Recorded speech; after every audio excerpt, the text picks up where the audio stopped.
Bonjour à toutes et à tous, nous vous souhaitons la bienvenue dans notre bourse du travail. Nous arrivons à un moment particulier de notre congrès, le débat à thème.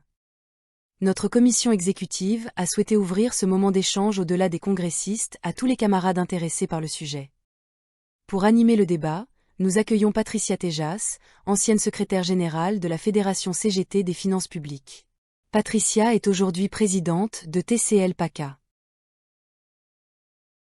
La dette publique constitue-t-elle un obstacle à l'expression des revendications ?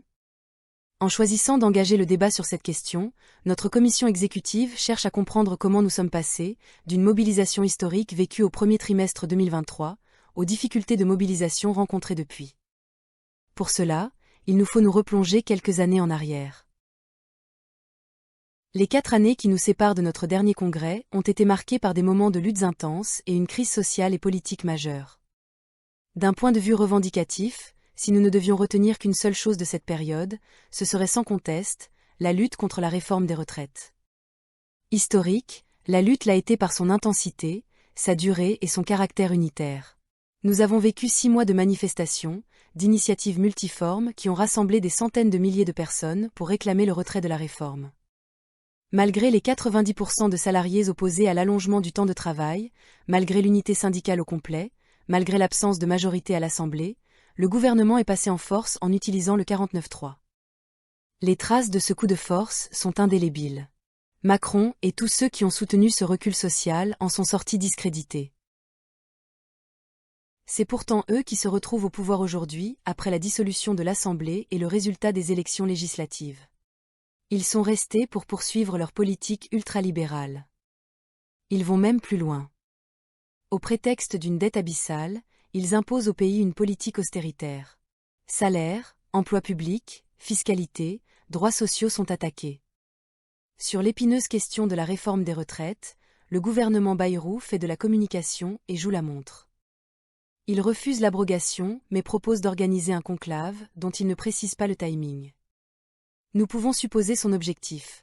Maintenir l'essentiel de la loi imposée par 49.3 et faire quelques concessions notamment sur la pénibilité. L'imposture politique succède donc à l'imposture sociale. Jusqu'à quand ? Incroyable. 20 000 manifestants dans les rues de Toulon en 2023. Et seulement 3 000 le 1er octobre 2024. Pourquoi un tel écart ? Fondamentalement, il n'y a, à nos yeux, rien qui justifie cet écart de mobilisation. Au contraire, puisqu'à l'absence de réponse aux questions sociales, s'est ajouté le déni de démocratie. Macron, le président et sa politique ont été lourdement sanctionnés. Pourtant, il nomme Barnier puis Bayrou au poste de Premier ministre. Tous les deux issus du camp des perdants. 2 camps qui ont été rejetés par le peuple, 2 fois successivement, aux élections européennes et aux élections législatives. Le pouvoir continue de nier l'expression du peuple. Un pouvoir qui nie l'expression du peuple n'a pas d'avenir. Nous devons donc poursuivre, dans l'unité la plus large, notre action pour ouvrir d'autres perspectives aux salariés et plus largement à la population. Prenons appui sur nos revendications, sur nos propositions, qu'elles soient économiques, sociales ou environnementales, pour redonner confiance et construire une société moderne, solidaire, écologique. Ce qui se joue aujourd'hui se situe bien là, le progrès ou le chaos. Car la bête immonde rôde.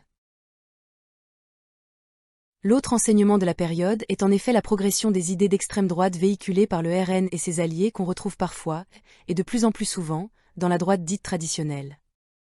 Ces idées traversent la société et sont aujourd'hui portées dans les lieux décisionnels tant au niveau local, régional que national. Notre pays est passé à 2 doigts d'être gouverné par un représentant du RN.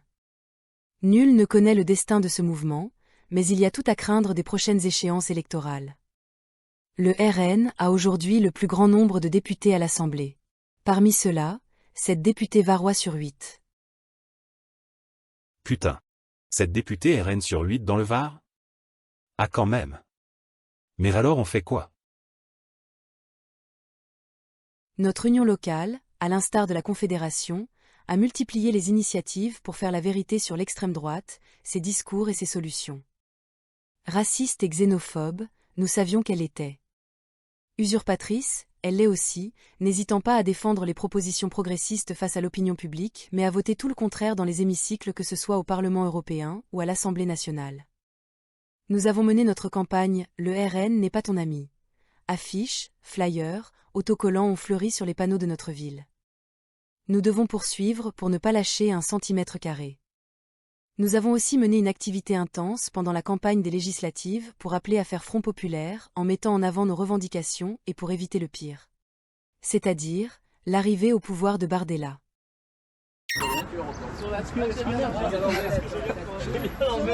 Ah merde, sur le visage.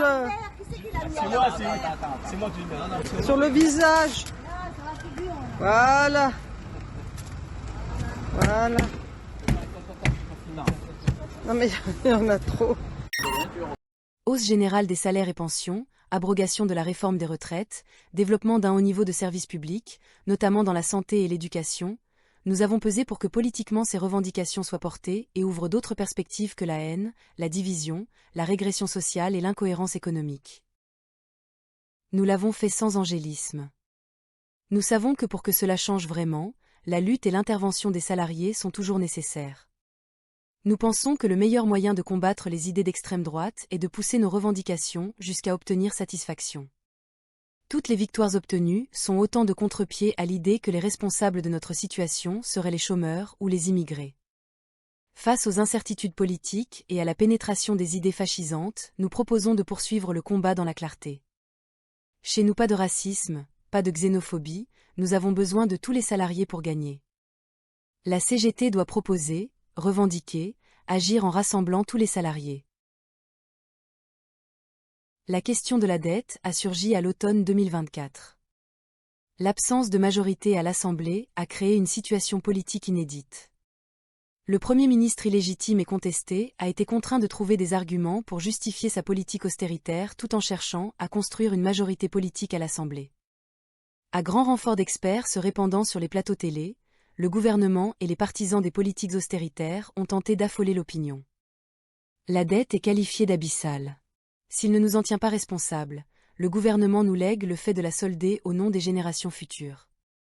Culpabiliser l'opinion pour ne pas répondre aux revendications, la bonne recette pour préparer le pays à une cure d'austérité. Les journées d'action du 1er octobre, celles qui ont suivi. Les faibles mobilisations des actions unitaires des retraités. Ne s'expliquent-elles pas en partie par l'impact de ce discours rabâché et resservi pour la énième fois? Les témoignages recueillis depuis semblent nous montrer que le coût de la dette, coût que nous écrivons COUP, a eu un impact. Ça veut dire qu'on doit faire un effort? Ne plus revendiquer? Ne plus rien dire? Accepter de nouveaux sacrifices? Mais alors qu'est-ce qu'on fait? Le tour de table organisé à notre commission exécutive a montré que la question de la dette ne pouvait être balayée d'un revers de main. Le sujet suscite des interrogations. Les militants de la CGT doivent avoir la capacité d'échanger avec les salariés sur le sujet. Le débat qui va suivre est pour nous l'occasion de revenir sur la réalité de la dette, son origine, ainsi que sur les politiques économiques et budgétaires qui sont prises en son nom. Moi en tout cas, j'aimerais bien comprendre. Est-ce que la dette est vraiment un problème? C'est quoi cette dette? Quelle est la part de mensonge et de réalité? Laissons Patricia nous apporter des éléments de réflexion.